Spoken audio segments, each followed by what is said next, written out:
But there's been one figure outstanding on this series, which I don't think you need me to say who, and it's Ian Botham. We name the man of the series.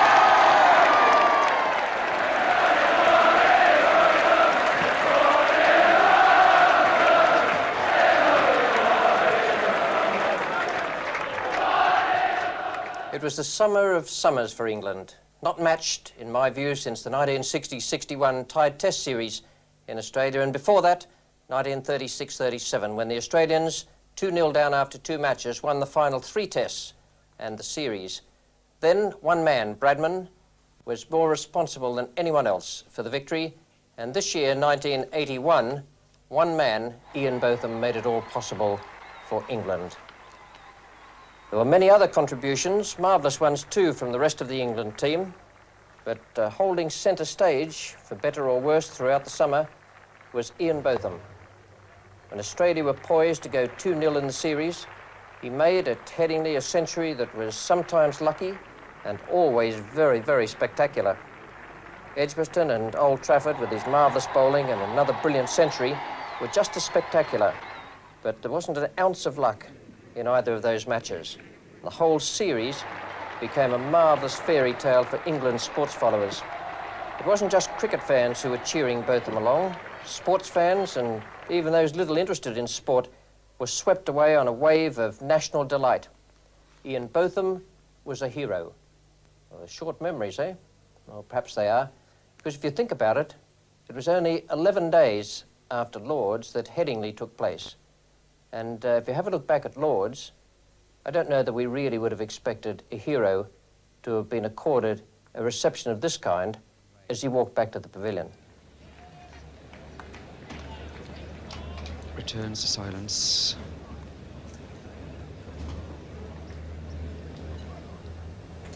Was that your lowest point of the year, Ian? Certainly a point I don't want to remember, or try not to remember too much. Yeah, I had mixed views. I'd premeditated that I was going to, if it was out there, to have a go at the lap. I was really interested in just quick runs, and a pair didn't really bother me. And that's what I got. How long was the walk back? It got longer and longer. It seemed to be taking 2 steps forward and 1 back all the time. You rate yourself as being super optimistic. What were your feelings between then and the time you got to Headingley? Well, a lot of things happened, when I decided to give the captaincy up, resignation, and I felt that there was a new page now, a new chapter, and let's see if we can write it in a more acceptable way for myself and just take the game as it came. Because all I could do was hope that at Headingley, and I didn't even know if I was going to be selected for Headingley. Wow. And when I was selected, I thought, well, just go out there and play.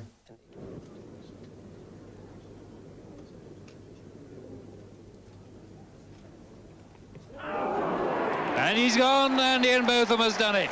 3rd ball. And the old magic returns, with a bit of help, I think one must say, from the pitch, because it did appear to keep rather low. But what a start, and what a morale booster for Botham, and indeed for Brearley and for England as a whole.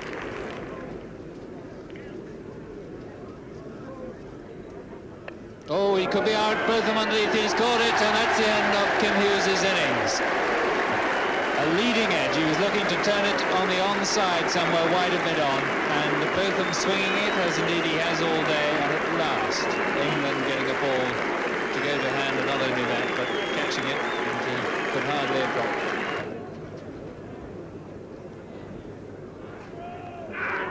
Not far away. He didn't go all that far forward, I don't think. And Botham once again swinging that ball into the left-hander. He was beaten by the swing.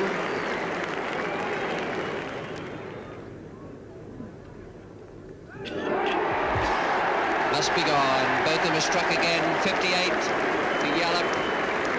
Australia now 357 for 7.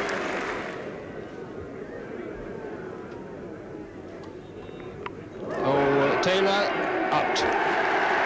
Botham gets his first 5-wicket haul since the game before he took over as captain. And that was the game too, in which Bob Taylor, 40 years old today, broke the world record for Test victims.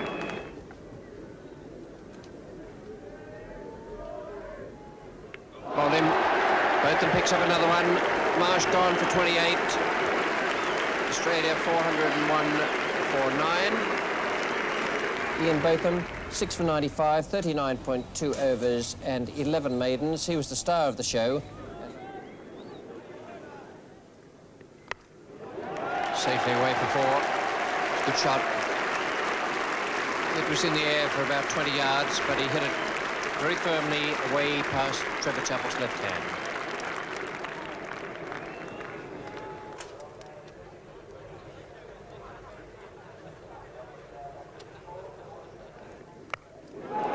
Must be some good attacking strokes like that as well, just to take the initiative away from the fielding side.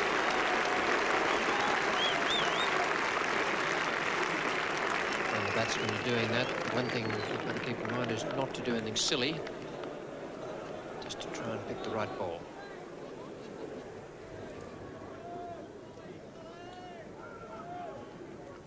Yeah, same treatment. Super shot that. Little loosener from Alderman.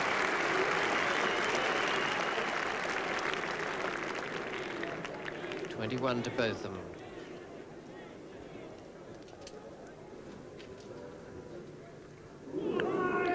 Vicious, that one. Almost unplayable, and I think Rodney Marsh might even agree.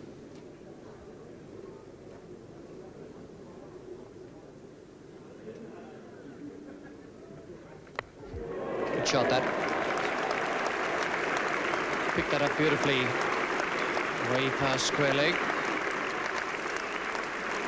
35 to Botham now.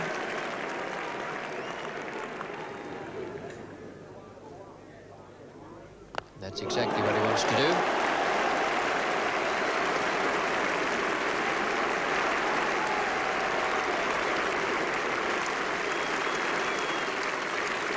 Number 44 for 6, and Botham has streaked away to 46.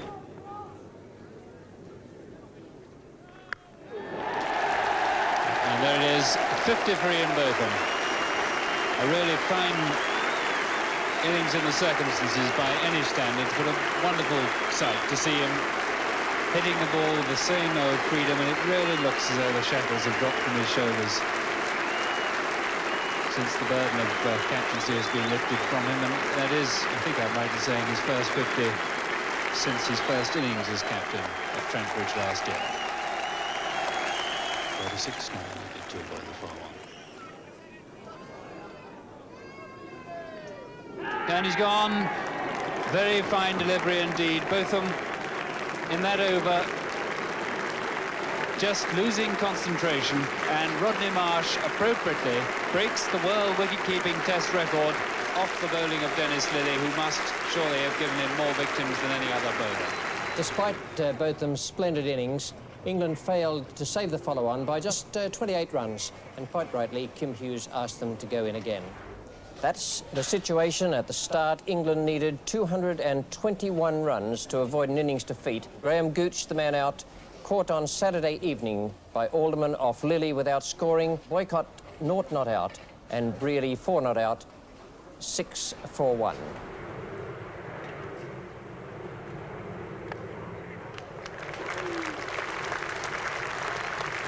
Very well timed stroke. And 4 runs.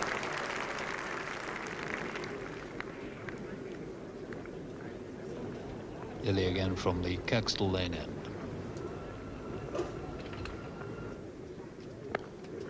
That's a good shot. Long chase back for Hughes, but it's going to be a vain one. And Mike Brearley has been very precise on anything slightly over pitch so far this morning. Yes, easy as you like. Thank you very much to Terry Alderman at third slip, and the first victim of the morning for Dennis Lillee. And an excellent delivery this pitched on the off stump. He had to play at it, and it just left him off the seam.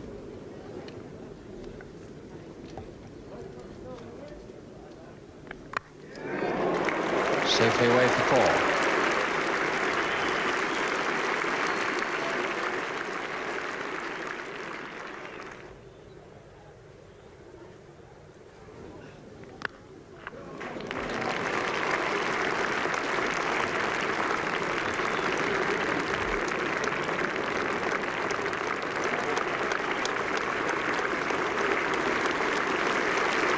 Chasing and throwing there from Trevor Chappell, and a fine shot from David Gower.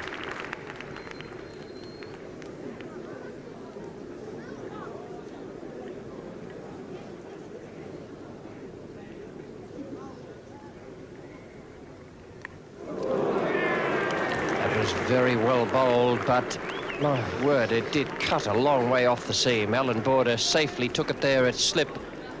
I reckon that must have pitched around about middle and leg and finished up outside off stump. David Gower has gone for 9, 37 for 3 now. Excellent piece of bowling from Terry Alderman. But I'm not too sure there's very much Gower could have done about that.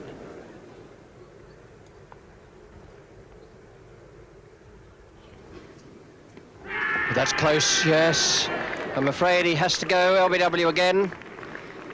Second time in the match, Mike Gatting, and Alderman has struck again. He removed Gower. Now he's taken Gatting, and England 41 for 4.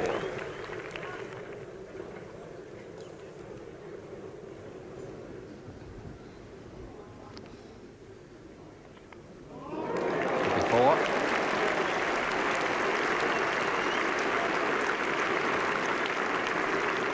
Seven on board now, and boycott goes to 18.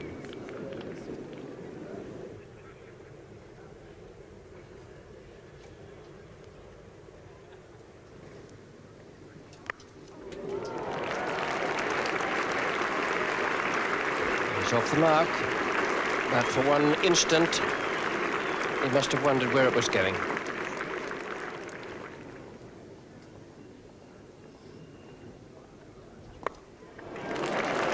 Showing that he can attack as well when the opportunity arises. It won't go for 4. Chappell catching up with it just inside the long off boundary.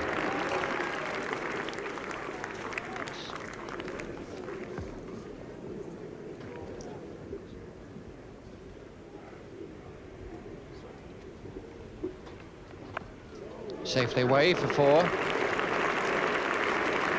Very similar to the stroke with which Willie got off the mark when he was facing Terry Alderman.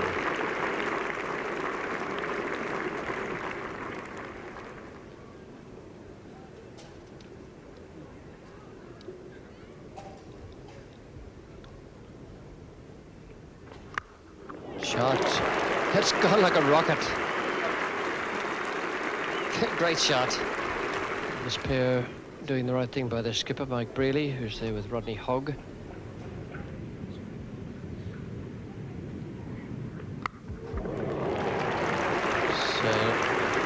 In the air, that one, but still a beautiful stroke from Peter Willie to bring up the 100 for England. 102 for 4 now, and Willie has gone to 31.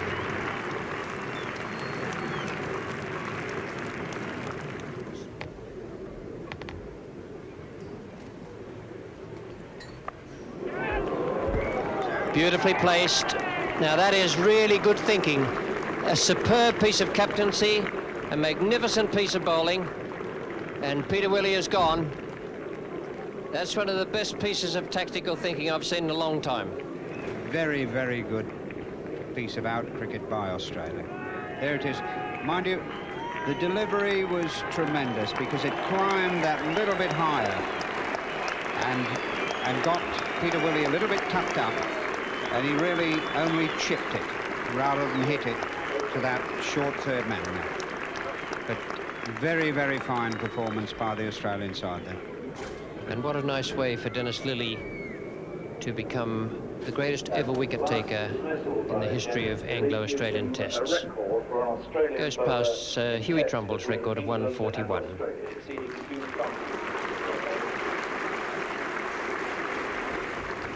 Yeah, what a triumph for him it would be if he could still be batting at 6 o'clock this evening.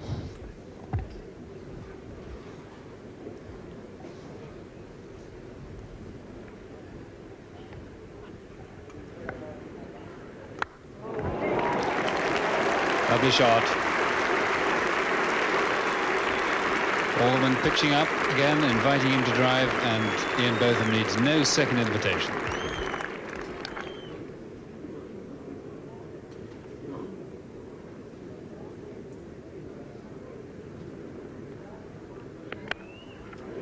And that's again beautifully timed. It was backward a square, but it's 4 runs nonetheless.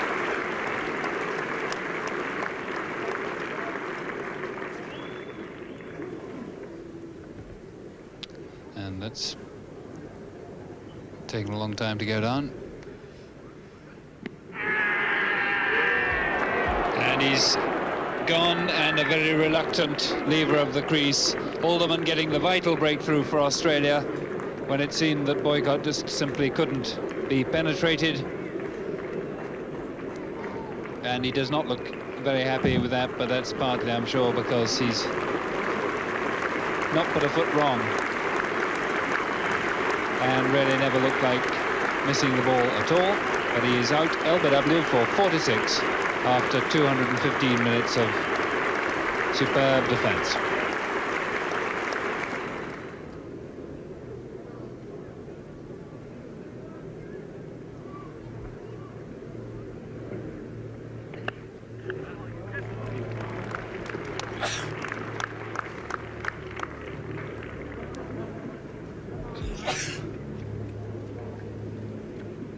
So Bob Taylor off the mark.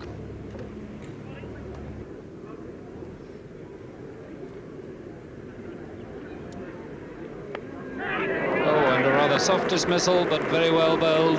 The man placed there for it, and Ray Bright making no mistake, a simple catch. Lifting a bit, and Bob Taylor, sometimes inclined to pop the ball up in that area, becomes the 7th man out and Alderman's 4th victim. Rather disappointed with himself.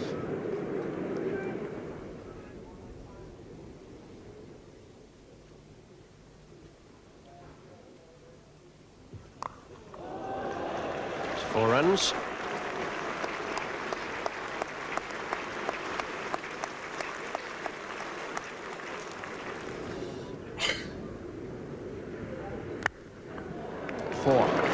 It's a good shot too. Smashed away to the left hand of cover.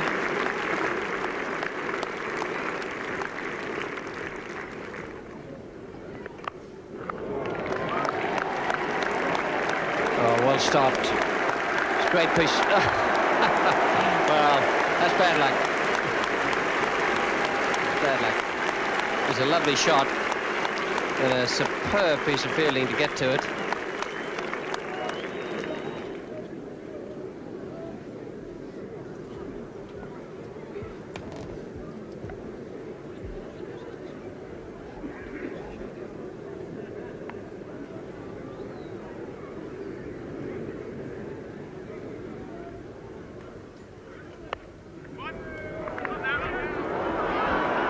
Overthrows. Go for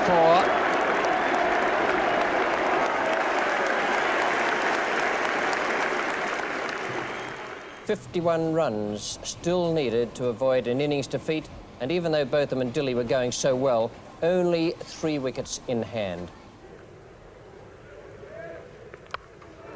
And what a splendid shot.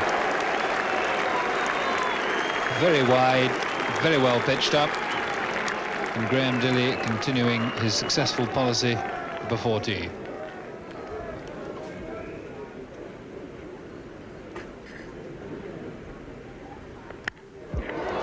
Oh, splendid shot, and that brings up the 50 partnership.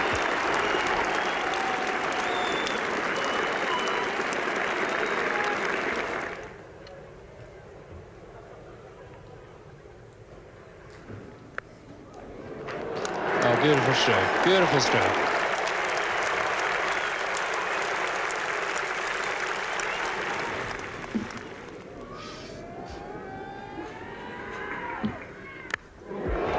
Oh, he's found the gap with no trouble at all. Another tremendous blow through the covers.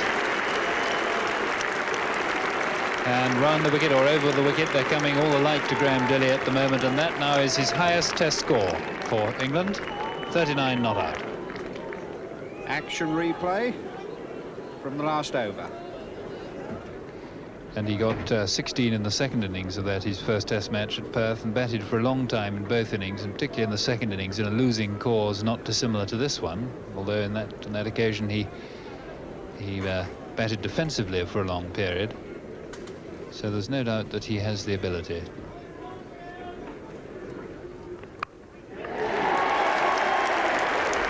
And he brings up the 200 to a great cheer from this Yorkshire crowd, who are relieved to see the home team at least putting up a fight here.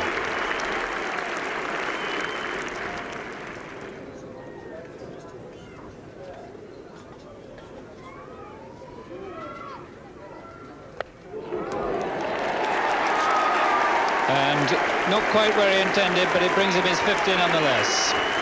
His second 50 of the match, and that broad smile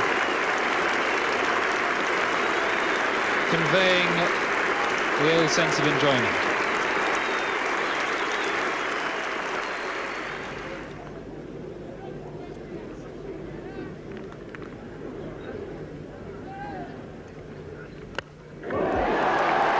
Safely over the top of Hughes' head.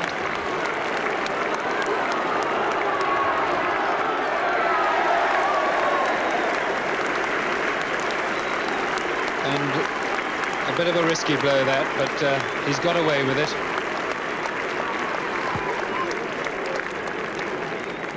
I think he hit this one somewhere near the splice, but he's such a powerful man, and it carried deepish mid-on. So just 8 needed now to make Australia bat again.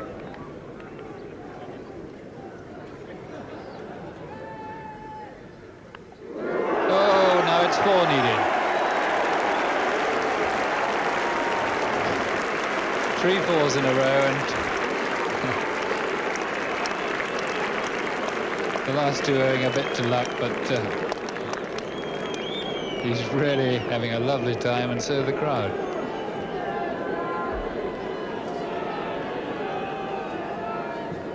Good Sunday League shot, this. Overslip. 4 runs all the way.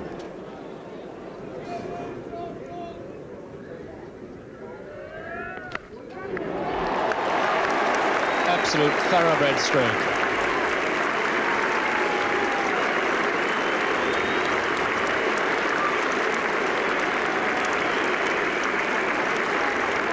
This is what we were saying a little while ago. This is a perfect shot. He stays where he is, he doesn't pull that front leg away, and he hits it right in the middle, and England go into the lead.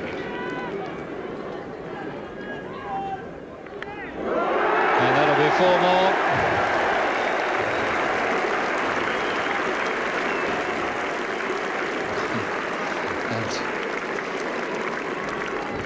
And Hughes putting a great deal of thought, as you would expect, into his field placings here.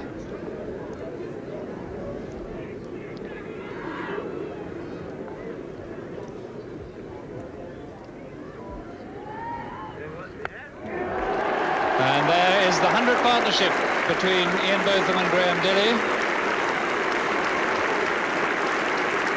in just 70 minutes, which have, if they haven't turned the match upside down, they've certainly turned the character of the match upside down.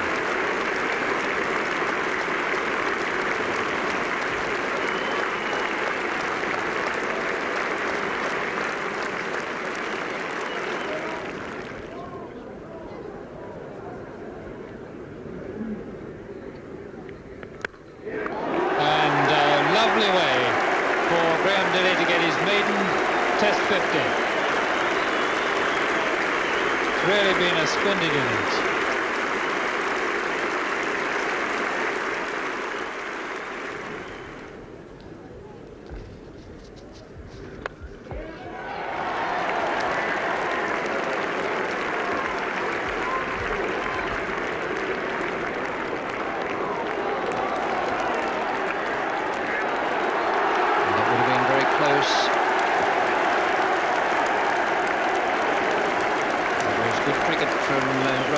To throw at the bowler's end there, and in the end there was very good running.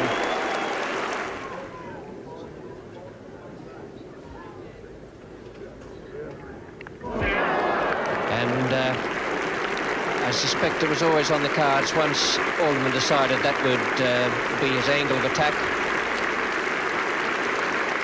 Complete change of angle there. It was always likely to nonplus the left-hander. But what a splendid knock that was from Graham Dilley. 56. Bowled Alderman, and that gives Alderman his 5th wicket.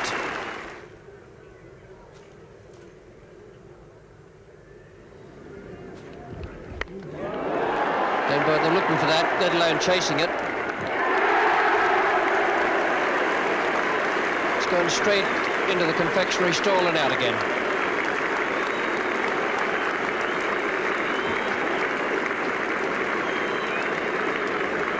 Beautiful hit. What a wonderful follow through.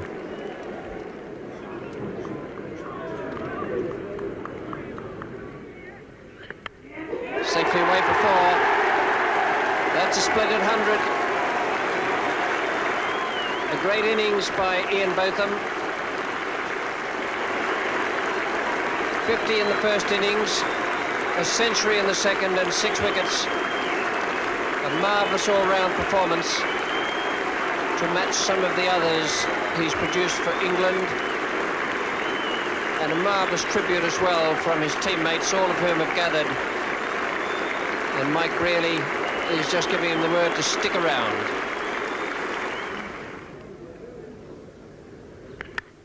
Safe and 4. Unorthodox but valuable. And up comes the 300 now.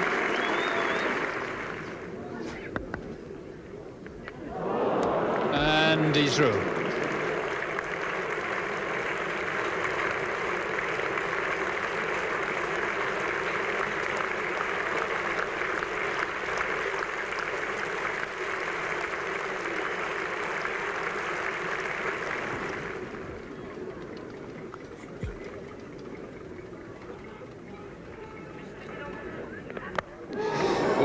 It's safe. It's going up for his 25th 4. And that is Ian Botham's highest test score.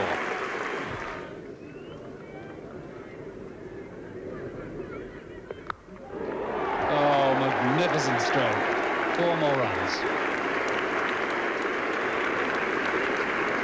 Lawson getting tired.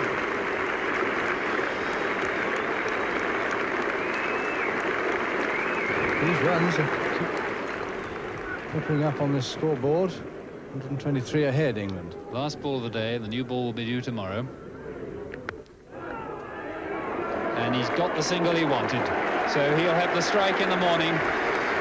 This man who has become, once again, a national hero.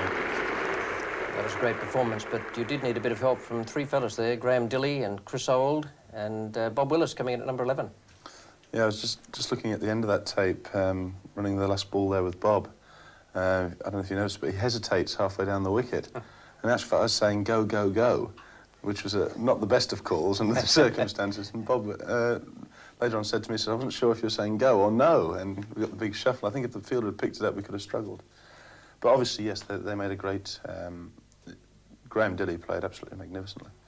When he came to the wicket, I just said, he said, what are we doing? I said, well, look, let's just enjoy ourselves and give it a whack and see what happens. Because he can strike the ball as well as anybody, as he showed. You know, and he hit the ball very, very hard. Well, 356 all out, and Australia just 130 to win. That's almost nothing on any sort of a test match pitch. First wicket to go down, Graham Wood.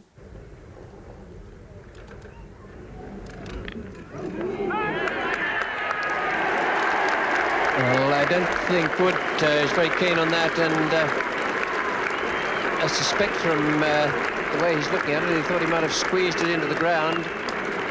Botham shouted, and we'll just have to have a look and see what happened with the wicket-keeper and the slips. 13 for 1, caught Taylor, bowled Botham, Wood out for 10. How was the super optimist then? Well, we said before we went out that it was one of these wickets where we felt that if you got one wicket, you could easily get 3 or 4. And if I remember right, we did. We got 2 very quick wickets. We got Kim Hughes and Graham Yallop very quickly just before lunch. And suddenly the whole format of the game changed around. And suddenly, there was a lot more pressure on them. And the wicket wasn't, I don't think you could call it a test standard wicket. And I think that showed with the ball that got Trevor Chappell out, that got very big and went very quickly as well. Kim Hughes' bounce, Yallop's. There was quite a, Bob bowled magnificently. Well, I think the Australians christened him after that bustling Bob, who he steamed in, but he bowled magnificently. But he exploited what there was in the wicket. And by bowling that length, I think that's why he got the results. He bowled very, very well. OK, 74 to win. And here is Bob Willis coming in from the Kirkstall Lane end. He's been switched from the football ground end by Mike Brealey. Steaming in now, and he's bowling to Trevor Chappell. It really was a difficult delivery. He's gone, and there's not much that could be done about that. Trevor Chappell really had no chance.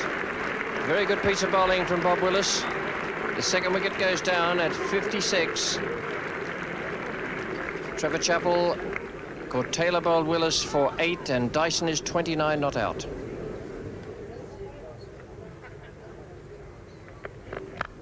Bowled and well played.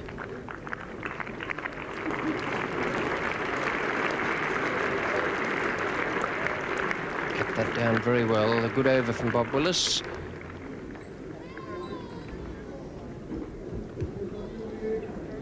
Well, very, very similar to the ball that got Greg Chappell out, perhaps fractionally more offside, and Hughes did very well to handle that one.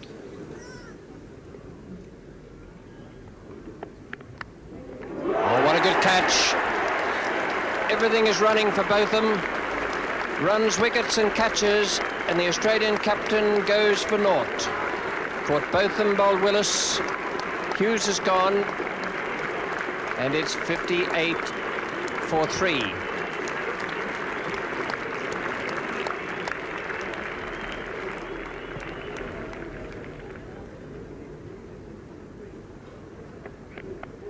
Oh, good catch. Super catch that. Marvellous reflex action there.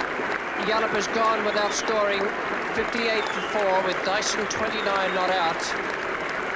What a marvellous catch and what a great session for England.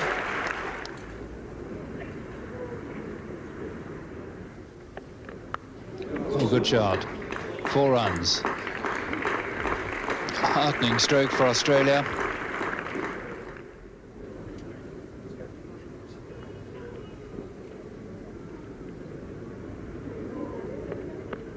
And he's out, he's gone. Played on. Chris Hill gets his first wicket of the match at an absolutely vital time, and what a crucial wicket too. Alan Border, such a stalwart of this Australian batting side. 65 for 5, 65 needed, 5 wickets to fall.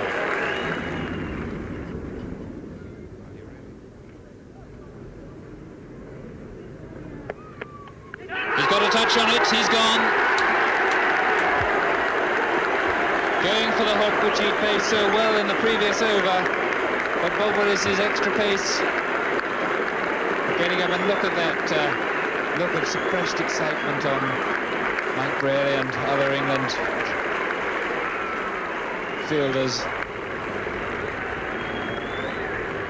Willis's 4th wicket.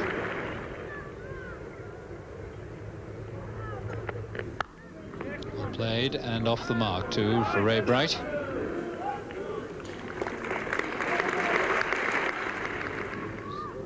.56 to win.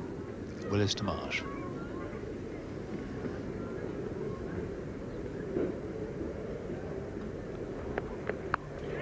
In the air, Dilly is underneath it. And he's caught it! good catch indeed in the circumstances. He didn't have much room to play with. Another foot and he would have been over the boundary. Willis has taken his 5th wicket.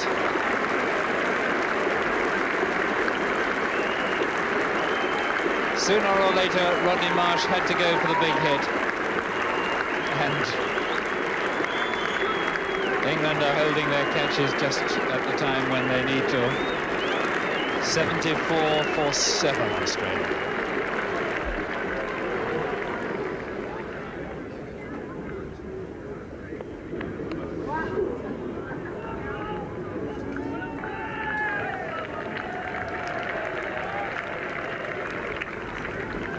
.24 at the moment.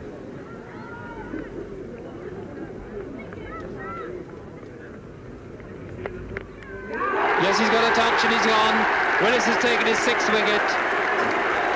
Lawson out for 1. And England on the brink of an absolutely sensational victory, which is going to go down as one of the most amazing Test victories of all time if it happens.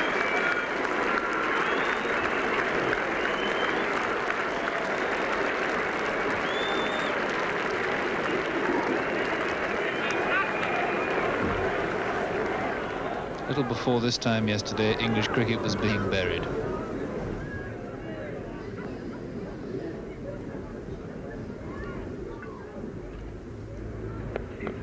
Oh, and that's very effective indeed. 4 runs. That is, he's a most canny cricketer, Dennis Lilly. That was extremely clever thinking on his part. Quite deliberate uppercut. Astonishing shot. He definitely gave it a lift. Tactics on both sides are right. That these two have got to play as many strokes as they can, and England must keep the ball just as they can't quite drive. That's a good shot.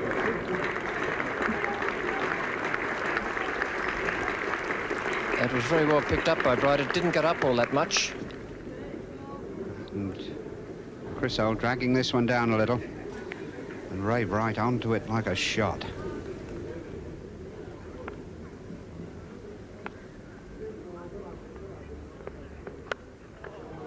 Didn't quite get that, I don't think. But he got it well enough to bang it into the fence. It's square. And again, I don't think it was all that bad a ball. It seemed to me to be picked up off around middle stump. Up comes the 100 for Australia. 100 for 8, 17 now to Bright, and 9 to Lilly, 30 to win.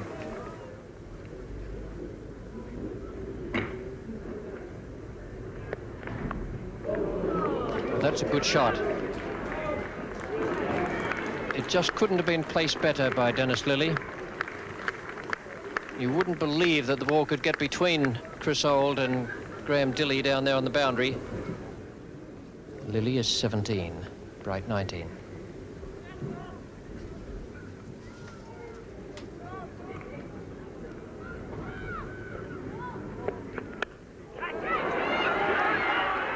Oh, what a good catch. And Lilly has miscued it to mid-on. Gatting didn't sight it to start with. Couldn't pick it up in the background, then got it. And it needed a dive forward to take a great catch. 110 for 9, and the first one Willis got up into Lilly's half, produced the wicket. Lilly out for 17, caught Gatting, bowled Willis.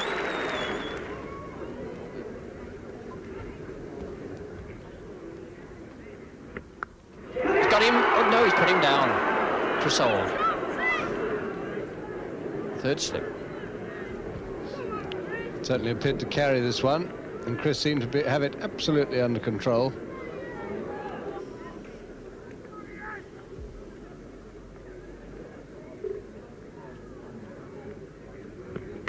I think that carried as well.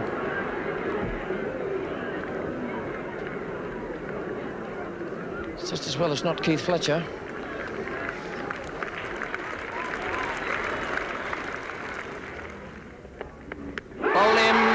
It's all over, and it is one of the most fantastic victories ever known in Test cricket history.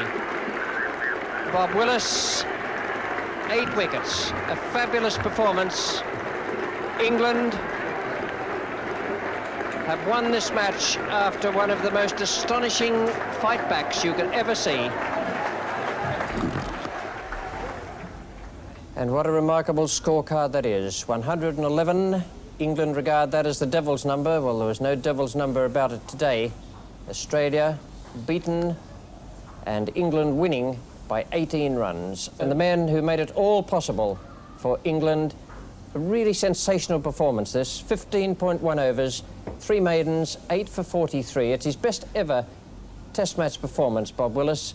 And I don't think I've ever seen him bowl better. He bowled like a man inspired out there today. It was almost as though he was in another world.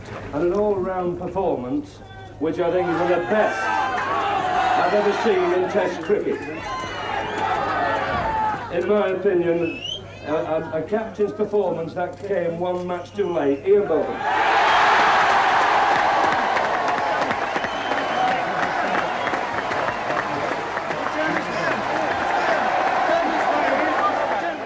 Let's just take you back now from the palmy days of Headingley to something that's not quite so pleasant. Losing the first Test match of a series against the Australians. How did that feel? I felt it's a peculiar Test match because I felt if we'd caught our catches, we'd have won the Test match. On reflection, but we didn't, and we lost. And I don't know, it was a Test match, a very peculiar Test match. I still felt we could win it on the last day. Well, let's just have a look now and see what you said to Peter West right at the very end of that last day after you'd gone down to Kim Hughes' side. How do you react to being made captain one at a time? It's a bit like being on the gallows, isn't it, in the big drop? Well, I'm not it doesn't particularly worry me. I think my family feel the pressure a little bit more than I do, one at a time, but I think I'm improving all the time as a captain, and I'm hopefully things are starting to I'm starting to get into more order with the bat, and the bowling I'm quite happy with, so hopefully if I come into a little bit more form, then that'll shut my critics up. So looking forward to Lord's, you take an optimistic outlook? Oh, very much so, yes. I've said all along that I think this series is going to be very close, and I think it's one that the public are going to enjoy very, very much. In that interview there with Peter West, you looked very, very happy. But what a contrast with the one we're going to show you now when you talk to him at Lord's. Ian, we gather that you've told the chairman of selectors that you don't feel prepared to carry on as captain on a one-match basis. What was it exactly that you said to him? What I've just said to the chairman is that I feel that it's unfair on myself and on the team to continue on a one-match basis because I don't know what's happening and the team doesn't know what's happening, and I feel that it's certainly started to affect my game a little bit in the sense that I'm thinking about that at the end, last day of a Test match, what's going to happen. And I feel that it'd be better for me and for the team to know exactly what is going on, and hopefully we can get on now and win the series. Had you and your colleagues, your fellow selectors, in fact made up your minds earlier in the afternoon that you were going to make a change in the captain anyway? Yes, we had made up our minds, and for the main reason, we were a bit worried as to Ian's form. We felt that he's improving as a captain, but over these last few months, he's had a rough time. I mean, West Indies was a really hard tour. He's come back, and his actual form hasn't been too good, and I think that his family has been harassed, everything's been harassed, so we felt that it would be a good thing, perhaps, to give him a rest for a few matches, from captaincy, that is, and let him get back into the groove again. Who do you think will be the new captain then? I don't know. Who would you choose? Well, in my view, the captain that I feel is the best captain in this country and has been, who I played a lot of cricket under, and that's Mike Brearley. Well, that was a good choice. Have you ever thought of becoming a national selector? No, I've always admired Mike, and I've always felt that he's, by a long way, the best captain I've ever played under. It's very hard to explain, but he seems to have this. He seems to bring the best out of everybody around him, and there's a willingness to win. Everyone wants to do well for him, and I think we also have a great, I certainly have a great deal of respect for him, and I'm sure the other players do as well. That's a tremendous attribute for any captain to have, if the players feel like that about him. I think that's the most important thing of all. Ian, Mike Brealey won the match at Headingley as skipper, his first time back. But even with all those attributes you listed there, he was still having problems at Edgebaston when we got through to the final innings, because the Australians needed only 151 to win on a pitch where I think most people would think that they should have made those runs. Here's the first ball of the Australian second innings. It's Willis steaming in from the city end.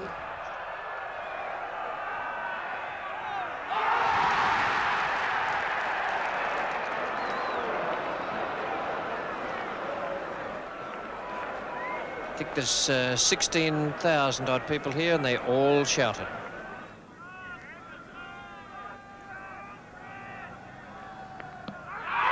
It's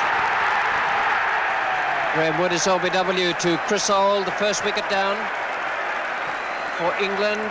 Just 2 runs on the board and 151 in all needed. And Chris Old has achieved the breakthrough. Australia 14 for 1. That's a good stroke. That's really racing away. Gowers after it, may just catch it, but concedes it. And the first 4.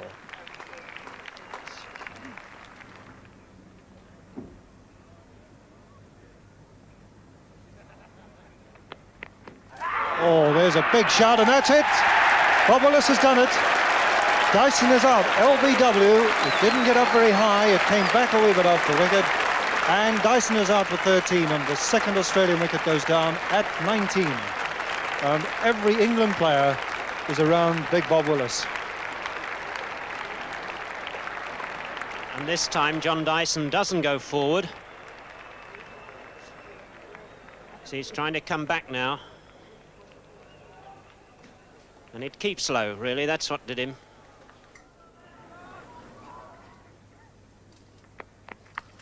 It's a beautiful stroke, but straight down that man's throat. John Embry's done it.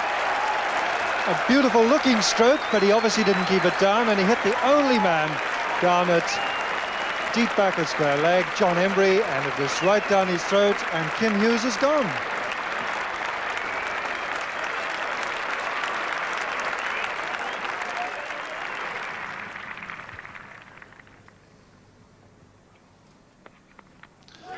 And that's edge, and it's dropped.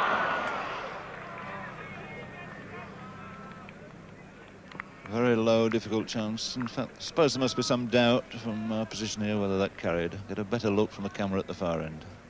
Very full length. He's edged it. Oh, yes. Just carried near Mike Brealey's right boot at first slip.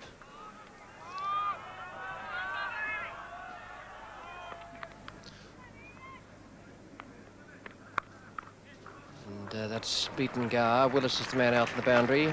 He will cut it off. No, he won't. That's a fine stroke.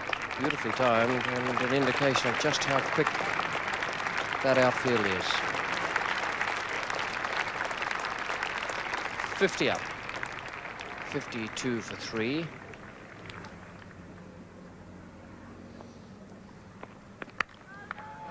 That's a beautiful shot. And a glorious shot there through the covers by Alan Border. Over pitch ball, a half volley from Chris Old.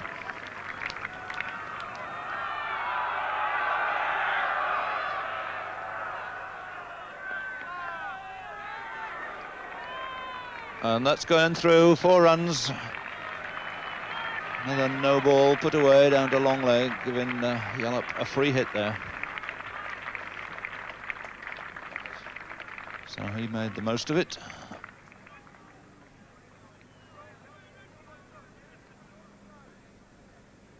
And you see the umpire's signal already out there. So 82 on the board now, the 50 partnership between these two left-handers.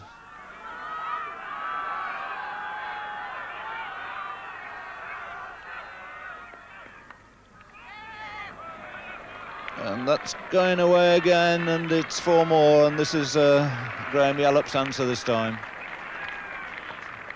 And remarkably to recount that this is the best partnership of any wicket on either side in the match.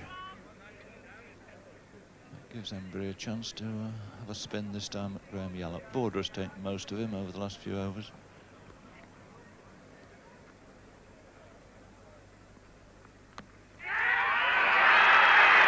And he's gone. Tremendous shout going up there, and Yallop goes. Embry has made the breakthrough. Is it too late? That's the question to be asked. So Yallop goes for 30, 4 men out now for 87. Very well-deserved wicket for John Embry. You see Graham Yallop comes down to push him through the onside, gets an inside edge onto his pad, and it dollies up to Ian Botham, fielding very close, short on the offside.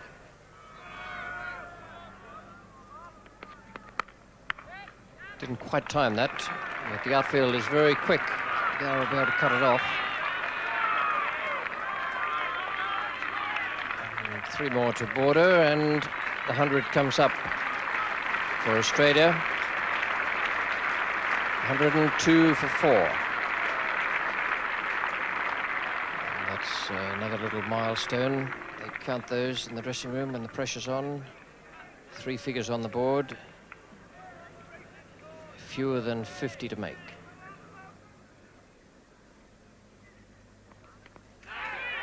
And that's well bowled. Out of a bit of rough stuff there. Border has gone for 40. It's 105 for 5, and no one in this match now will make a half century. Quite astonishing. And a very awkward delivery indeed, which, as you can see, bounces, flicks the handle or the glove, and pops up probably off Alan Border's body.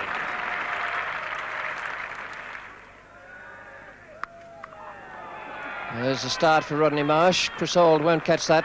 The outfield very quick.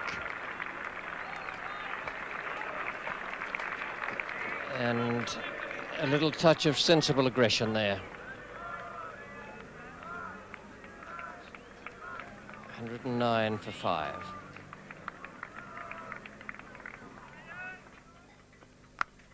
Shot for 4. Too short twice in the last 4 deliveries, John Embry. Once Rodney Marsh cracked away past point, and that one was a very good stroke from Kent.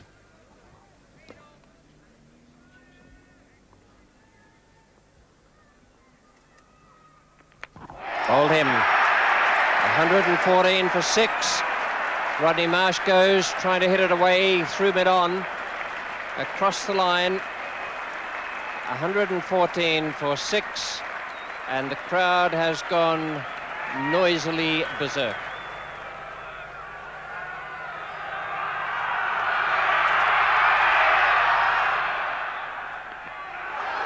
He's out. LBW. First ball, and Botham's on a hat-trick. First ball, Ray Bright. It looked to me as though it kept a bit low. It also looked to me as though it was absolutely plumb. 114 for 7 now. And this is incredible.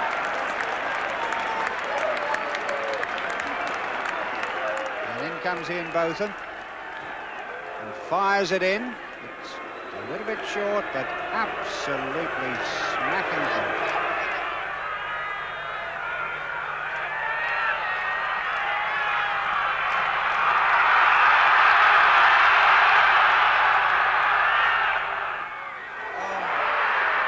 Wasn't far away from it either.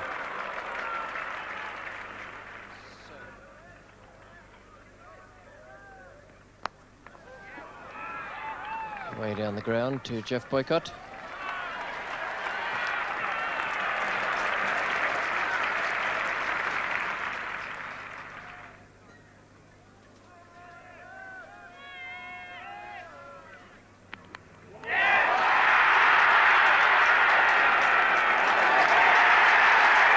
Second attempt, and Bob Taylor grabbed it.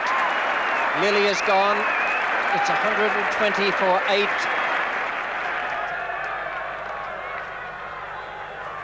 And you can see how wide that delivery was. And up she goes, out she goes, and thank goodness for that, says Bob Taylor.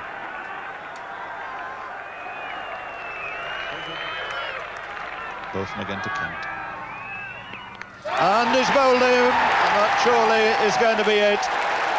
A joyous, triumphant Botham there. Arms aloft again, 121 for 9, and the man that they so much needed to see the back of, Martin Kent. Bowled by Botham in an inspired spell here. He goes to 10, 121 for 9, with only Terry Alderman to come. And who would believe it? Well, what value this crowd have had today. They've rolled up in their thousands today, and this is what they've been looking forward to see. Martin Kent whacking that through mid-wicket, pitched just outside the off-stump, went straight through and hit the off-stump.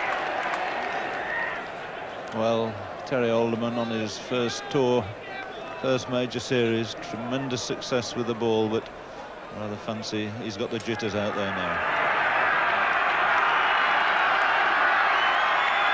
Alderman facing. That's it this time. He's made sure he's taken 5 wickets. He grabs the stump, and another memorable victory for England. Tremendous performance this. Australia finally dismissed on this 4th day of this 4th Cornhill Test for 121. 151 they required. And tremendous scenes here at Edgebaston. This crowd who really never thought it was possible, but they came in their thousands hoping for such a result. And this is entirely what they've got. Tremendous performance by the English bowlers, but one must add a lot of fairly inept batting from the Australians here today. My choice, because it really finished the match, Botham.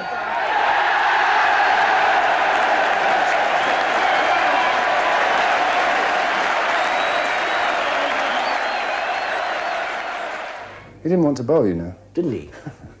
He thought, I think, you know, now it's just beginning to come back, the real confidence that he always used to have. I'm not saying he didn't want to bowl, but he wondered if other people shouldn't bowl ahead of him. And he came in, and now he's coming in really hard, and it makes all the difference with him if he's coming in hard and hitting the ground, hitting the bat. And I think he did it for a while at Headingley, and he did it again today. It was a marvellous, marvellous flair. Well, from what Mike said there in that interview, you didn't want to bowl. I read here in your own piece by Ian Botham that you didn't want to bowl. Do you think you would have come on at that precise moment had you been captain instead of Mike? I suppose probably not. It all changed when John Embry got that wicket. Alan Border. Yeah. And once Alan Border was out, then Mike was talking to me prior to that point whether I should bowl, and I felt that what I would have done was I said the odd ball's turn. I said to Mike, why don't we try Peter Willie just for an over or two, just a little bit of variation from that end, and see if he gets any response. And then once with John then getting rid of Alan Border in that over, then I agreed with Mike that I should bowl, but I wasn't too keen. The wicket didn't look like it had that much in it for me, to be honest. Well, it didn't have all that much in it for you because you only picked up 5 for 1. Yeah. I could have done with a little bit more, perhaps, yeah. Well, it wasn't quite so good for the Australians at Edgebaston, nor was it quite so good for them at Old Trafford, where they were bowled out in some ridiculously small number of overs. But let's take you on now to Old Trafford, to where you came out in the second innings, and it was 104 for 5. Had lead of 101, so in effect it's 205 for 5, and you came out to a standing ovation. Shades of Lords on the last day? Well, he's got 2 men back, a deep square and a deep long leg for Ian Botham, his first ball. And he's worked that away, he's off the dreaded pair, and that will no doubt bring a huge sigh of relief, and I'm quite sure a big grin. There it is. Chris Tavery needing 1 for his 50, facing Mike Whitney. And he's got it with a short single to mid-wicket. So Tavery's patient, enduring effort brings in his second 50 of the match. My word, it's been hard work, but 5 England wickets have gone down, 4 of them since he's come in, and he's still there.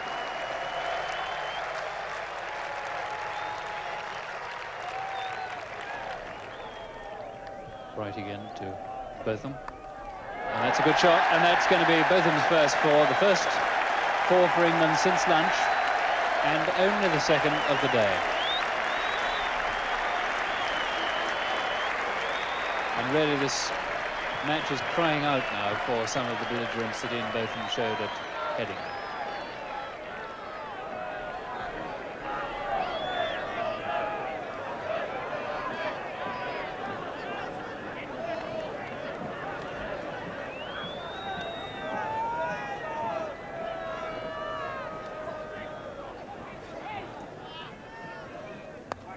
And there's another one. And the roars of the crowd can be entirely understood because they've had to wait patiently for any aggression from the England batsmen. Whitney to Botham. Oh, and that is off the inside edge, extremely lucky, going for a big shot through the covers. And a very thin inside edge. Marsh having no chance of cutting it off with his left hand.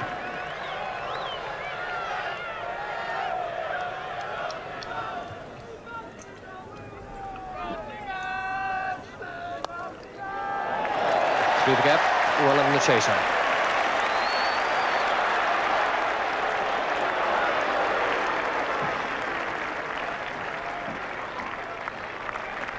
Three there to Tebbury.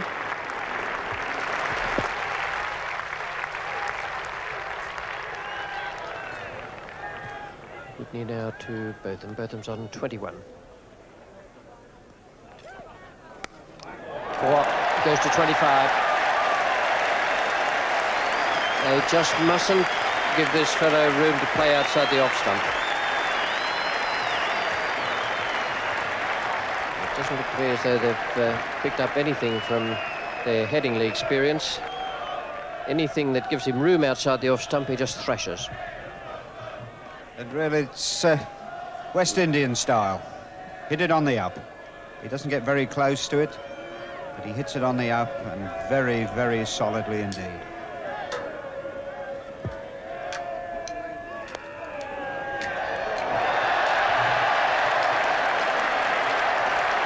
Toward Botham, and the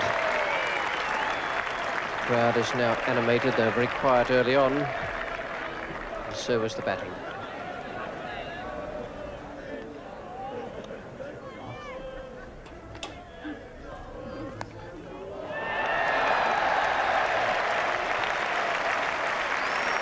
And up comes the 150 for England.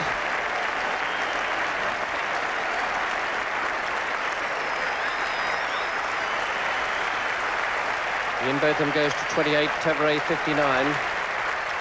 So David Constant has taken the second new ball from Ken Palmer and walks back up to the Warwick Road end. Terry Alderman comes back on. Out comes the ball out of the cellophane. And that second new ball being taken instantly by Kim Hughes.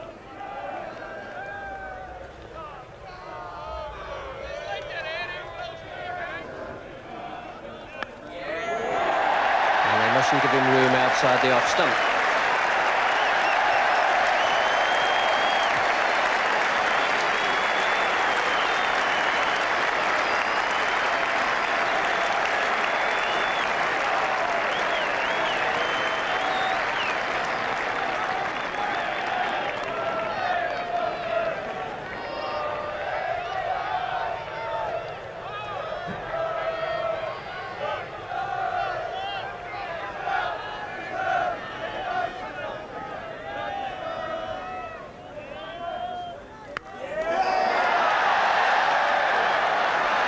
What a catch for Whitney to have to take.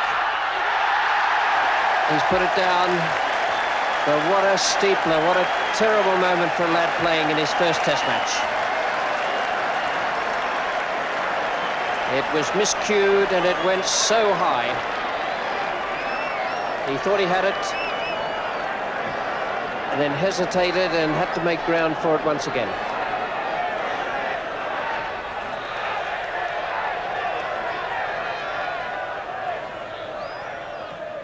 Dennis Lilly. In the air and 6. That was a good hit because he was beaten for pace with it and he took his eye off it and still swung the bat and collected it over deep square leg.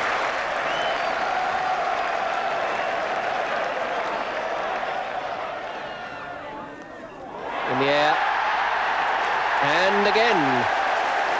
He's beaten Whitney and Wood away there at deep square. No hooking down there, safely into the ground. But once again smashed behind square. And another bouncer here. And this time Ian looks at it. And he hits it right in the middle. And that goes for 6. His second 6 of the over. And it takes him on to 48.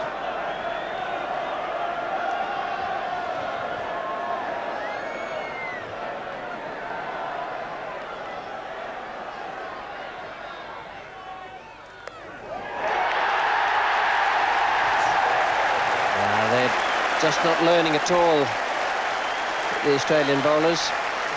At Headingley, they gave Botham room to play his strokes. Here, they're doing it again, and he smashed them for a quick 50. 60 balls it's taken him, 2 6s and 6 4s. And it's delighted this capacity crowd here at Old Trafford.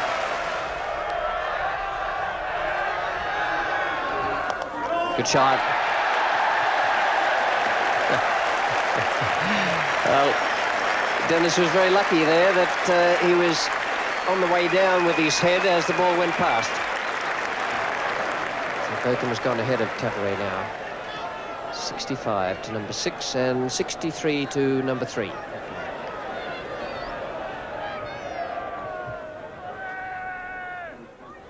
And that drew Alderman into the trap. The first one up to be driven down the ground. Now that was just about the best shot Botham's played today.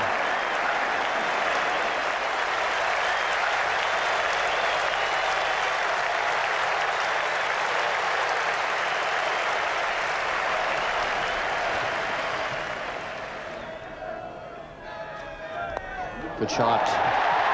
And amongst all the blazing hitting, Cabaret's producing the occasional gem. And in the background, the crowd rises for the 3-figure partnership.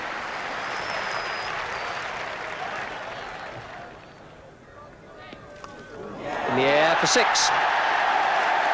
He plays that shot very well.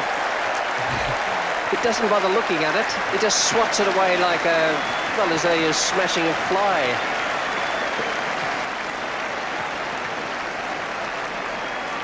And this is another astonishing shot. Just watch Ian Botham's head. He's not looking. But he still swipes it for 6.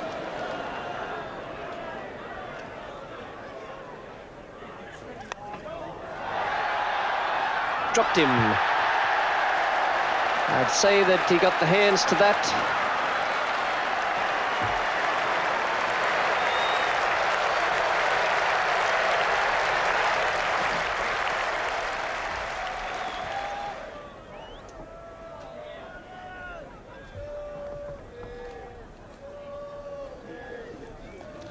I swept, I'd rather imagine, from about middle and off.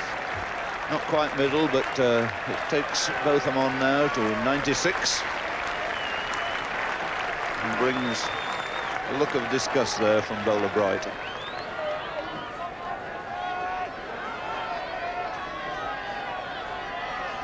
Yes, certainly pitched outside the off stump there, but Ian Botham somehow got it down to fine leg for 2 good runs. Well, that one didn't. Lilly's there. It's cleared him over the ropes. What a magnificent way to go to a 6. What a superlative exhibition this has been. And the whole of Old Trafford rising to its feet to acclaim yet another memorable, magnificent performance from Ian Botham.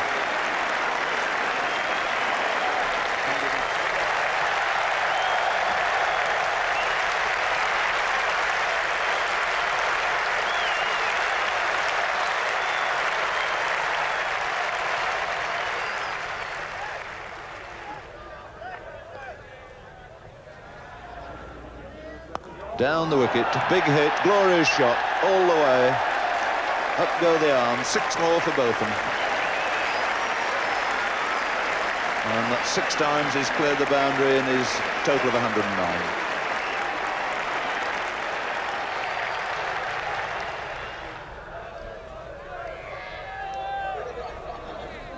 Little bit of lift there and he's gone, caught behind, and the end of a truly memorable, magnificent performance by Ian Botham.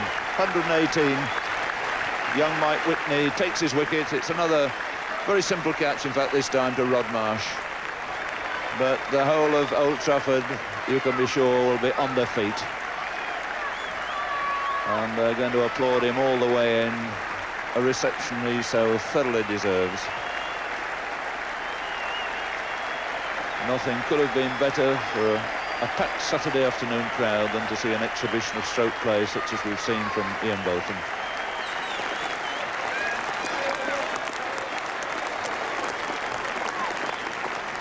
I reckon the Australians will be more pleased to have that view of Ian Botham than any they've had out on the field for the last couple of hours. That's how it all happened. That's Ian Botham's scorecard as put together by Wendy Wimbush, our scorer.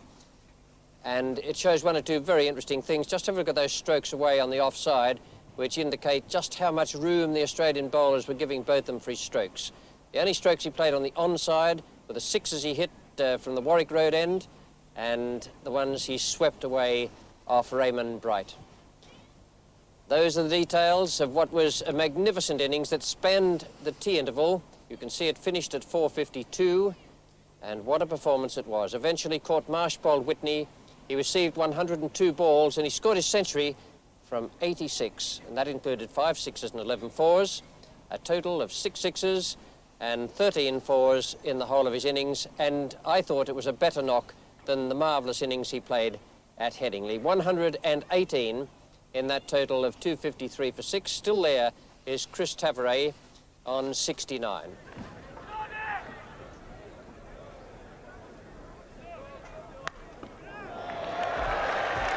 And he can play a few shots as well. It's not going to go to the boundary. Well, neat bit of rugby passing to Graham Yallop.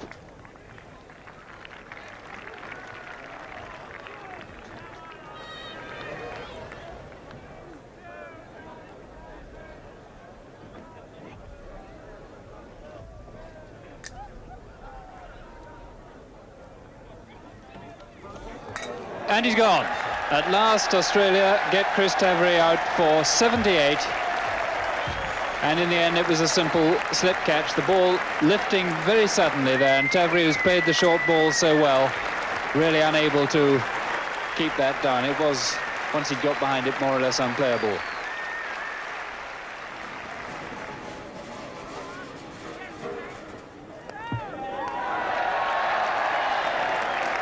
Well fielded by Dyson, the third man, but that brings up the 300 for England.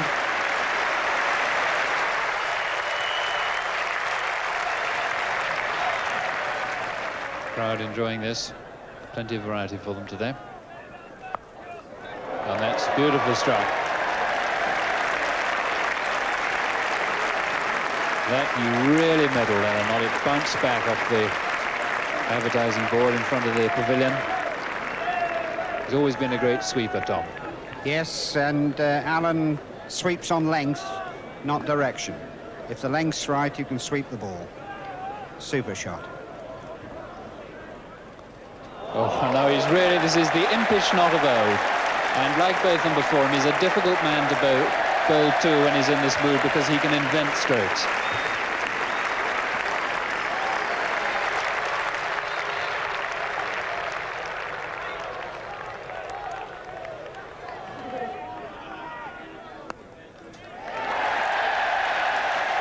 To Alan Knott, and that's a real good hand from Knotty.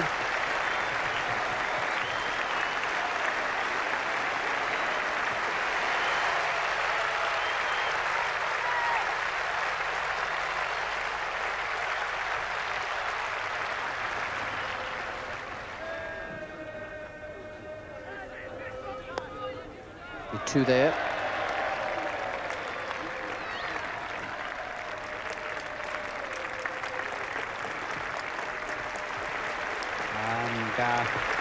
big applause for the 50 partnership.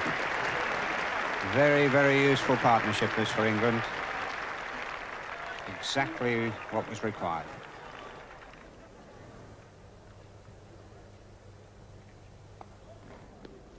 Good shot, and that's 4 runs. That's a fine blow from Embry. Goes to 33. A really good shot from what was a rather loose delivery. This is a textbook back foot shot by John Embry, and he hits the ball very crisply past Doug Wellen at cover point for 4 runs, who has fielded very well this innings.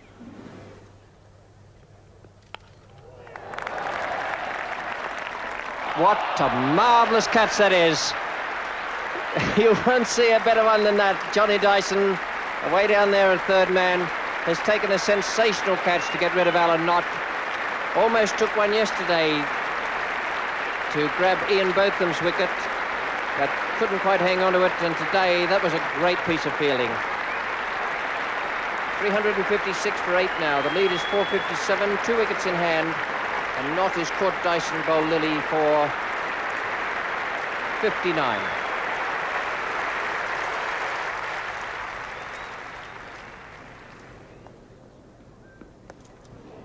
Good shot.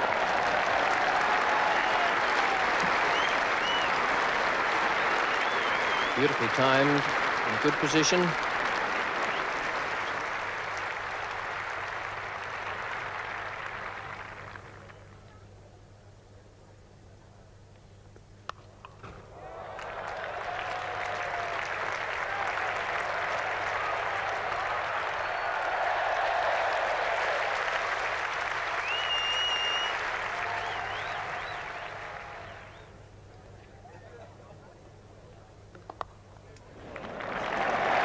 Nicely played strokes by Allen. Everything right about it.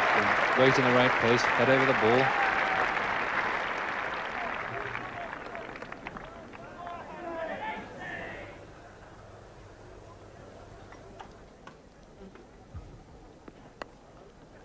And that's very leisurely, easily pushed off his thighs there by Allett. Coming back for the third. And Whitney there in some doubt which end to throw at, so he plopped it in the middle of the wicket.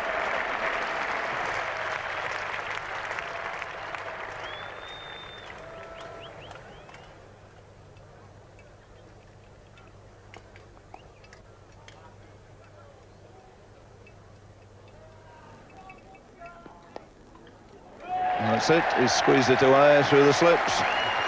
Don't think they'll worry about a second, they'll be gratified enough to take the one. Up will go the bat. There it is. 50 runs for John Embry for the first time in a Test match.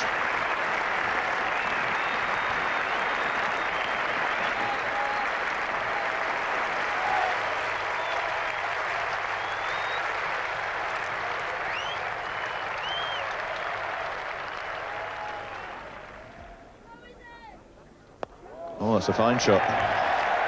Only person in danger there was Paul Allett.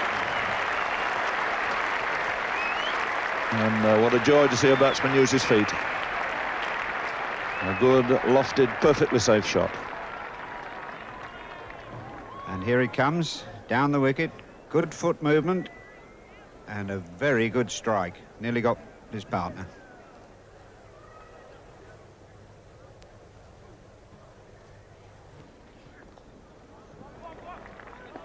Well, Allett's come a long way down, and he couldn't gather the ball.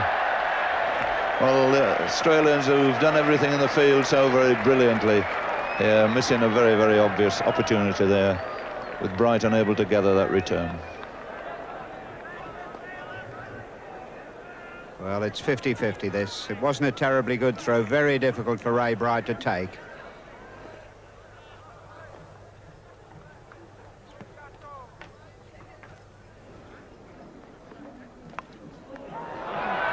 He's got it at the second attempt. Martin Kent, 2 good catches he's taken. Caught one yesterday.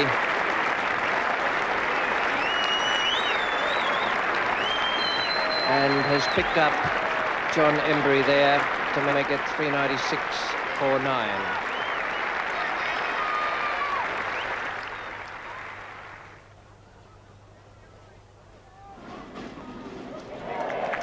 And he's given it the leg glance before.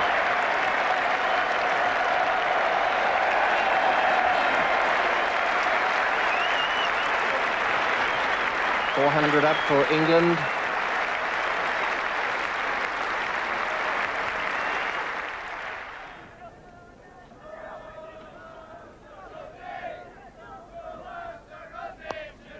Yeah, Hughes catches it. That's the end of the innings. And the Australians bat immediately after lunch.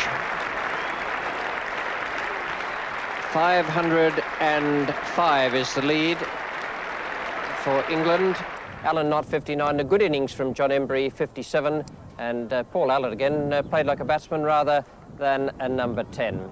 The Australian bowlers took some hammer, although their overall figures aren't all that bad. They had to bowl a lot of overs. Alderman, for the first time in his life, I should think, passed the 50 overs in an innings mark and took 5 wickets. Lilly 2, Whitney 2, and Ray Bright 1.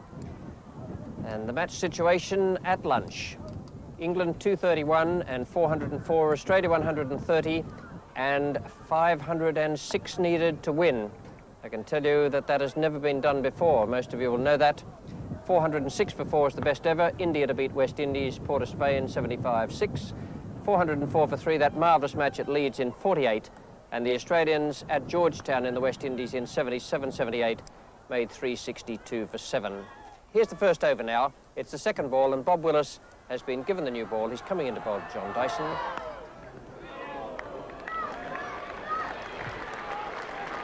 And that's going to go all the way for 4. No third man. So the run's immaterial at this stage.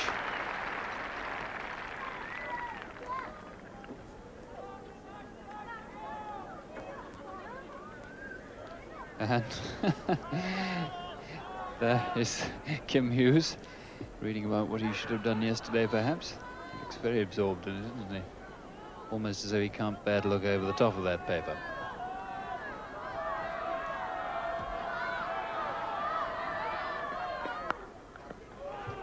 Oh, it's got to be quick. There must be a run out. Oh dear, what a disaster for Australia.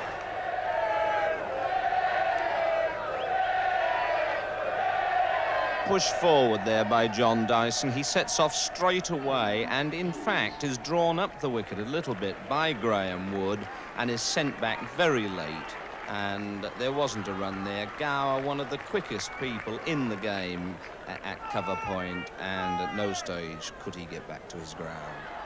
Willis again. Well, that was not the sort of shot one would expect Kim Hughes to play at this stage of such a crucial innings. It really was a rather airy-fairy sort of stroke. He's got 4 runs for it. Yes, bowl short by Bob Willis. Not a good shot by Kim Hughes. He didn't really get behind the ball at all, and it went over the slips for 4 runs because at this stage of the innings there's no third man.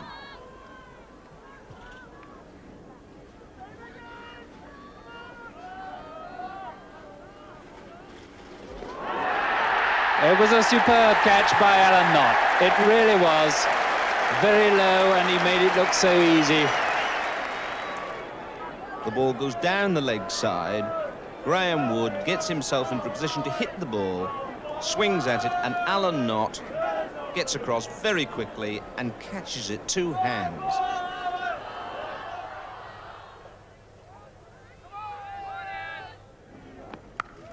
Oh, cracking stroke.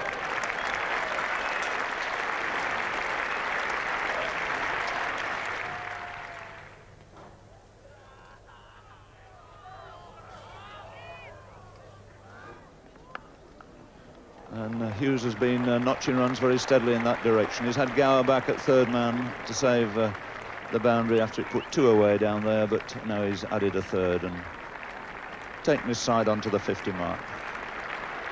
Well, with rings of close catches, very few people out, runs have come at a brisk rate again. 52 for 2 coming up in the 13th over. Well, with all these runs to play with, of course, they can afford to do without a third man. Nobody back there. And alight again to Hughes.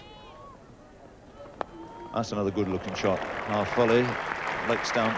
It clipped nicely through mid-wicket. Boycott having a long chase, going to give it best. And successive boundaries now to the Australian skipper.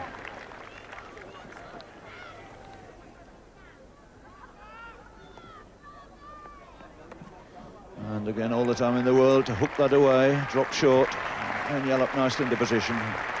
He collects 4 more, total going on to 65, and Yallop now into the 20s. Hughes facing Willis. And he's cracked that through mid-wicket before too, drop short, beautiful shot. And surely Bob Willis will see now that this isn't really a wicket for dropping him halfway down.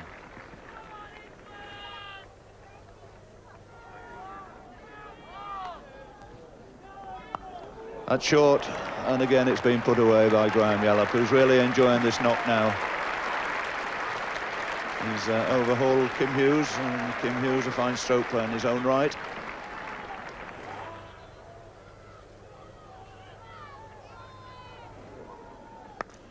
And that's followed it in glorious style. That really is a cracking extra cover drive. Overpitched by Alight and really hammered away in Botham style there.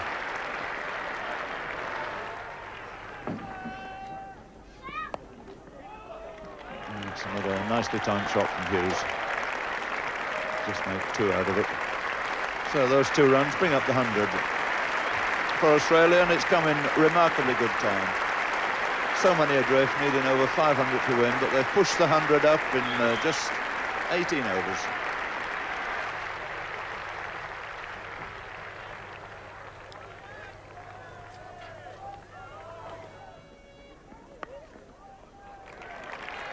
Didn't quite get that.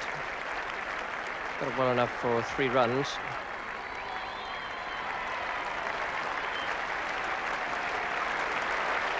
Good piece of fielding there, nice piece of throwing from Mike Gadding, and a half century to Graham Yallop. And that's a very good innings.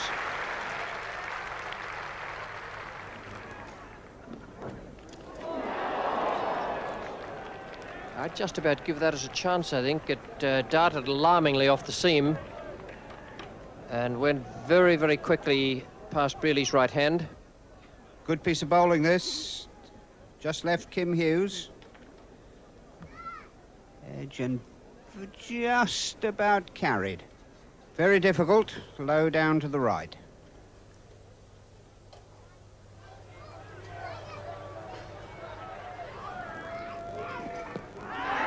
Far away. Yes, he's given Hughes out OBW. OBW to Botham, and Hughes must have been in line with the stumps there, because he was certainly playing a stroke. And there's that dismissal again. The left foot comes forward. Well, there we are. That's LBW to Ian Botham, 119 for 3.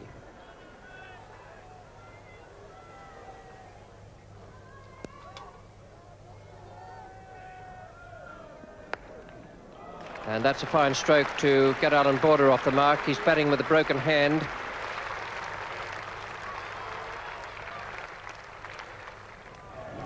Alight to Yallop. What a fine shot.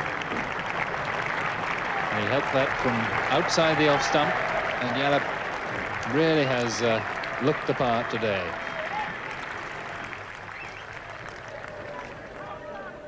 Last ball of Elliott's over, batting to Yallop. Oh, and Chris Tavery, one of the safest slip fielders in the country. Not quite grasping that with his right hand, and an escape for Graham Yallop at 89. And a reassuring pat on the back, but a very disappointed Tavery.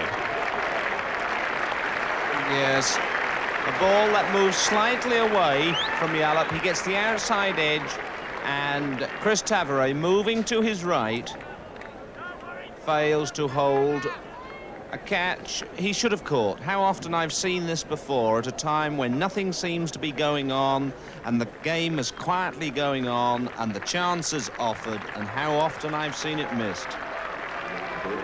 And while Ian Botham gets ready to prepare to bowl again after the drinks interval, that young man behind the stumps there is his elder child, Liam Botham.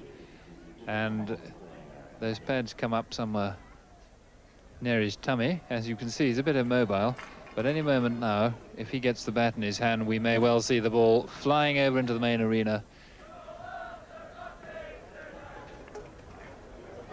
Botham to Yallop, still needing 3 for his 100, and that could well be it. It is. A hook to square leg gives Graham Yallop his 3rd Test 100 against England. A triumph for him after what has been a disappointing tour. He certainly wasn't a certain selection for this Test match. And Alight to bowl to him. And another splendid stroke, straight back down the ground, very hard indeed.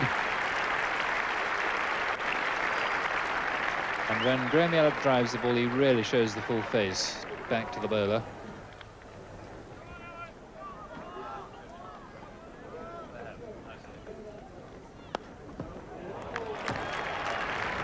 And another one. 2 really resounding straight drives in this over.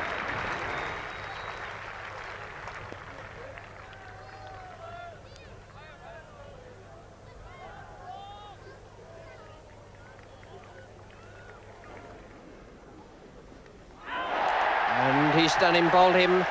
Yallop trying to hit away over mid-wicket. And that's a sad loss of concentration after reaching the 100. A lack of concentration shot in the last over against Botham, and Embry now has broken through, bowling Yallop for 114. 198 for 4. 6 wickets to go for England. Australia still needs 308.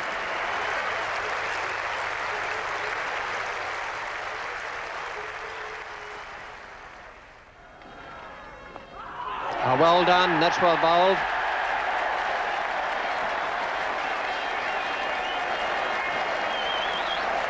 It looked to me as though it was the curving off spinner that was outmoved in the air.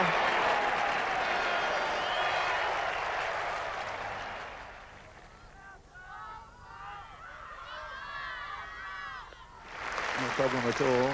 30 great long hop there from Bob Willis, and put away in very effective style by Marsh.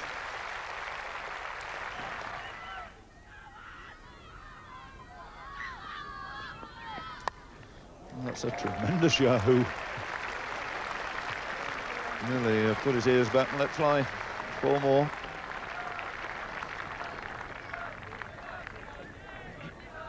I can't really describe that by saying that's a good shot. A wahoo, I think, is about the only way we can describe it, but it did go along the floor and it did go for 4 runs.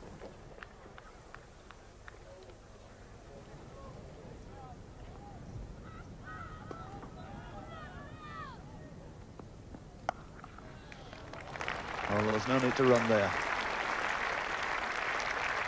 And Border picking his spot quite delightfully there.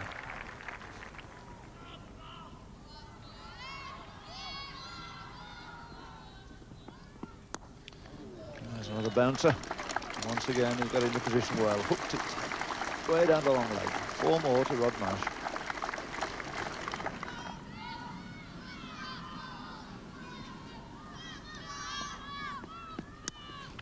Another short one, another hook, another 4. So Rod Marsh dishing out the treatment now to these short pitch deliveries from Bob Willis.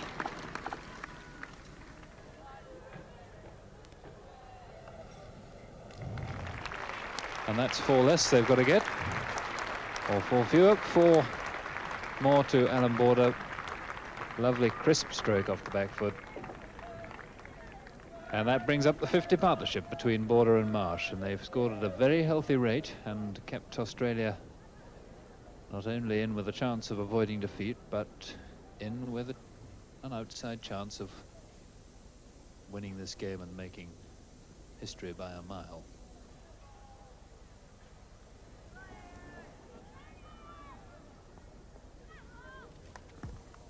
Slow one, it kept low, but neither of those factors stopped Rodney Marsh bashing it away for 4 to square leg.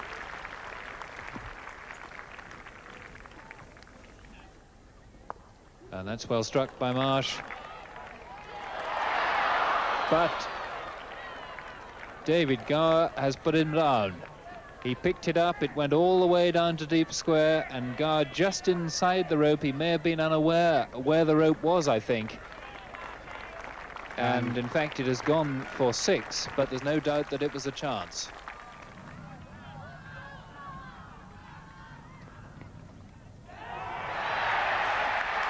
He's been given by umpire Ken Palmer, caught at the wicket by Alan Knott of Bob Willis. A big shout from Knott and Willis and the slip fielders, and the 6th wicket goes down for 296. 210 still needed for Australia, but England now need only 4 wickets.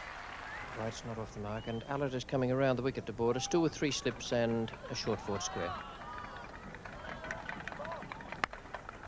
Shot. He's played a couple of those, mainly through extra cover. That was square of ordinary cover, and a glorious stroke. And front foot right to the pitch of the ball there. Any young left-handers watching?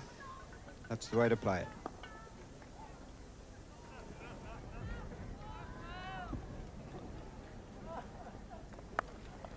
It's a good shot. 2 marvellous shots on this over from Alan Border. First one, great cover drive, and then that was just about the classic square cut. And beautifully across, and doesn't he give that a crack?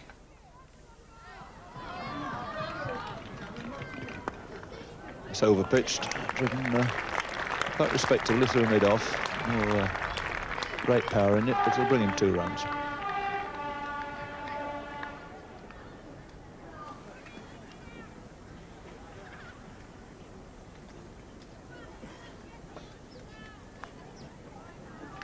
Still a long way to go. 184 wanted, 4 wickets left. And he's given him another diving catch down the leg side by Alan Knott, and the batsman slightly reluctant to leave. Down the leg side, short. It looks as if Ray Bright has got a glove on it, if anything. And Alan Knott dives down the leg side to take a good catch.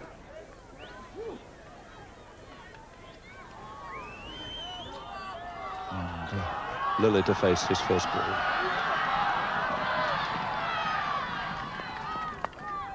That's confidently away, over pitch ball, just about half volley in fact on leg stump. And put away very nicely by Lilly.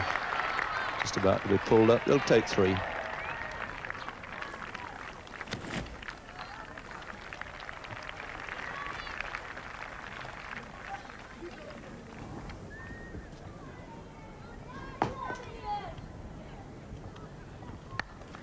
Shot.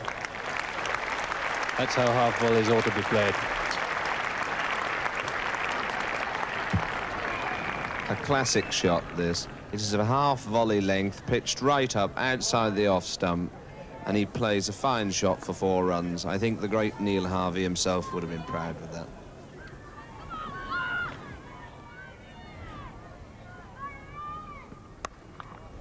And that's very well played indeed by Lilly. Hooked along the ground in front of square. For the umpteenth time in the last 2 days, emphasizing the real docility of this pitch, because he had plenty of time to play that shot.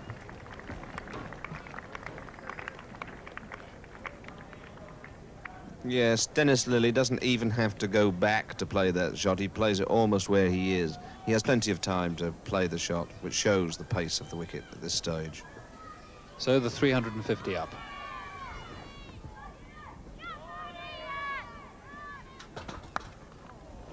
No mid-off, so it's perfectly safe. Long chase back for David Gower. I think he'll defeat the ball, but they should get 3.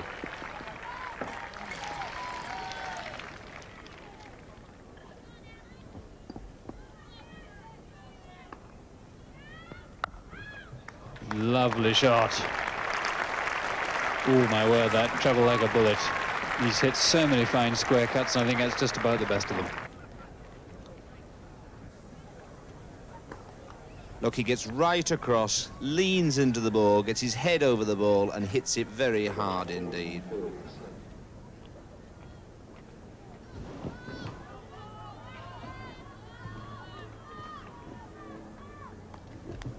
What a catch.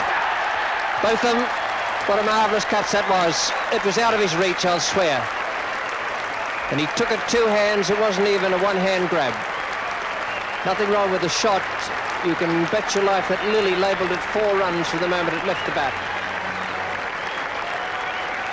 373 now for 8. Just 2 wickets to go for England. And Alight has broken through. Botham is away on the left-hand side of your picture.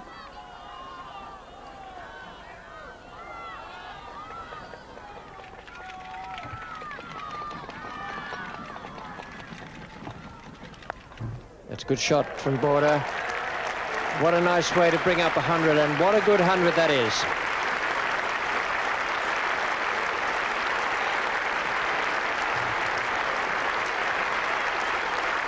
He's let go of the bat with that left hand, and I'm not surprised. He's been in a lot of pain all the way through there. An even 100 for Alan Border, an extraordinary innings of courage and skill, with tremendous emphasis on the courage.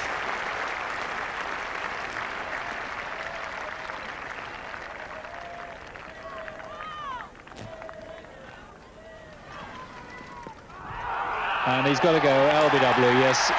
Border all of them looking a little disappointed, but it looked as though it was going to bowl him until one realised it had hit the pads, and that's usually a pretty good sign that he's right in front.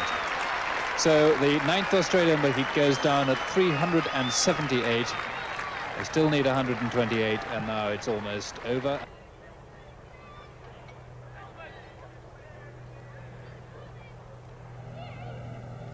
Oh no, he's going to get now. He could go all the way for 4, which will be what Border doesn't want. And Gara allowing it to run over the rope. So that's 4 more runs, somewhat unwillingly garnered by Alan Border.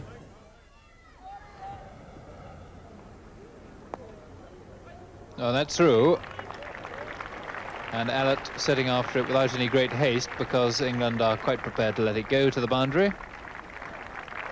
So another boundary for Alan Border, and he's still got one more ball of the over to try and get a single or a 3 from to keep the strike. But that 4 brings up the 400 for Australia, and that's a performance of great character when they appear to be very demoralised. Oh, and that was a chance. That was a chance. Alan not missing Alan Border outside the off stump. It turned just enough, kept a bit low perhaps, and Notty put it down. No question about that. Alan Border went tentatively forward, got an outside edge, and Alan Knott has dropped his first chance of the match.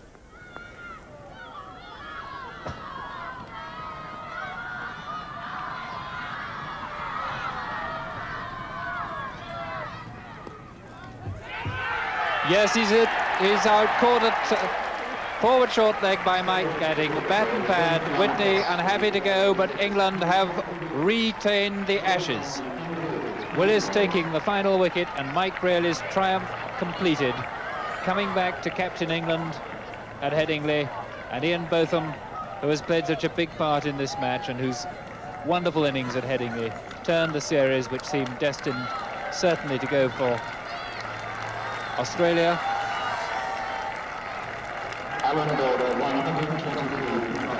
And Ian Botham showing the true sportsmanship that these Ashes contests are all about and have been all these years, more than 100 years, shaking Alan Border by the hand, because Border is perhaps the real hero of this last day, even though he's a hero in defeat.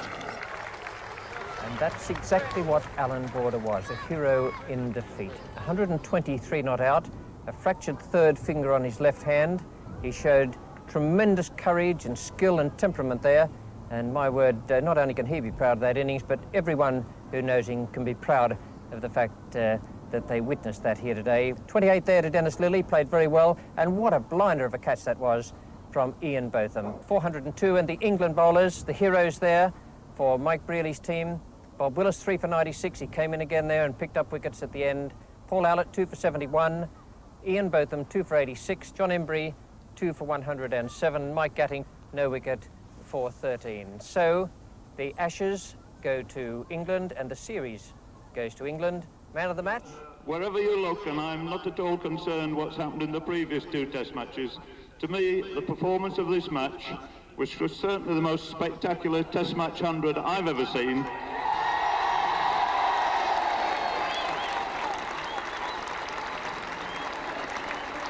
and one which all of those who was privileged was here will never forget.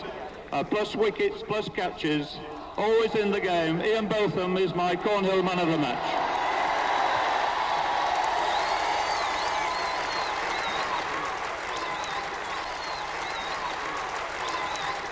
So there's been one figure outstanding on this series, which I don't think you need me to say who, and it's Ian Botham. We name the man of the series.